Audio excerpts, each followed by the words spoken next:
वो भारत की भव्य परंपरा को जगमगाती एक पवित्र नगरी, जहां कभी अद्भुत महल खड़े थे, मोती और रत्नों से सजी सड़कों पर दिव्य आभा बिखरी रहती थी। वो नगरी और कोई नहीं, स्वयं श्री कृष्ण की द्वारिका थी। महाभारत को केवल कल्पना कहने वालों के लिए सबसे बड़ा उत्तर है द्वारिका का अस्तित्व।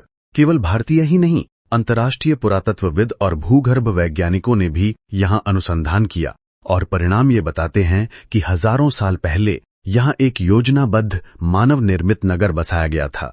वो नगर द्वारिका, लगभग 5000 वर्ष पूर्व निर्मित, जहां महल थे, चौड़ी सड़कें थीं, राजसभा भवन, व्यापारिक केंद्र और वो सब कुछ जो एक आधुनिक नगर में होता है। भागवत पुराण और महाभारत दोनों ही इस नगरी के वैभव का वर्णन करते हैं। कंस वध के बाद उसका मामा जरासंध बार बार मथुरा पर आक्रमण करता रहा, 17 बार। अपनी प्रजा की रक्षा हेतु श्री कृष्ण ने समुद्र राजा से अनुमति ली और गुजरात के तट पर 96 वर्ग किलोमीटर क्षेत्र में दिव्य नगर बसाया। वहां महल बने, सभा भवन बने, व्यापारिक केंद्र बने और सबसे अद्भुत, नरकासुर के बंधन से मुक्त की गई 16,000 स्त्रियों के लिए अलग अलग महल बनाकर उन्हें सम्मान और आश्रय दिया गया। परंतु कालचक्र कभी किसी को नहीं बख्शता।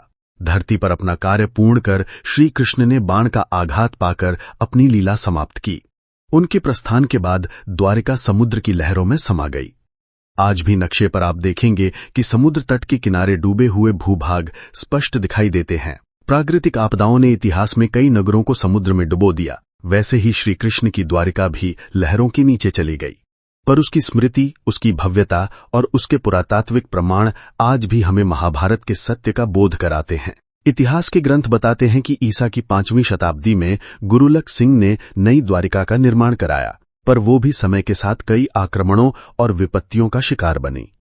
फिर भी श्री कृष्ण की द्वारिका थी और उसके प्रमाण आज भी उपलब्ध हैं। ये आस्था का विषय है। कुछ लोग इसे भक्ति मानते हैं तो कुछ इतिहास, पर द्वारिका का अस्तित्व ना तो भुलाया जा सकता है, ना नकारा जा सकता है। वो हमारी सनातन संस्कृति और भारत की शाश्वत परंपरा का प्रतीक है। श्री कृष्ण और द्वारिका। यदि ये वीडियो आपको अच्छे लगा हो तो लाइक करें, शेयर करें और हमारे चैनल को सब्सक्राइब करना ना भूलें। अगली वीडियो में फिर मिलेंगे श्री कृष्ण की दिव्य लीलाओं की और कहानियों के साथ।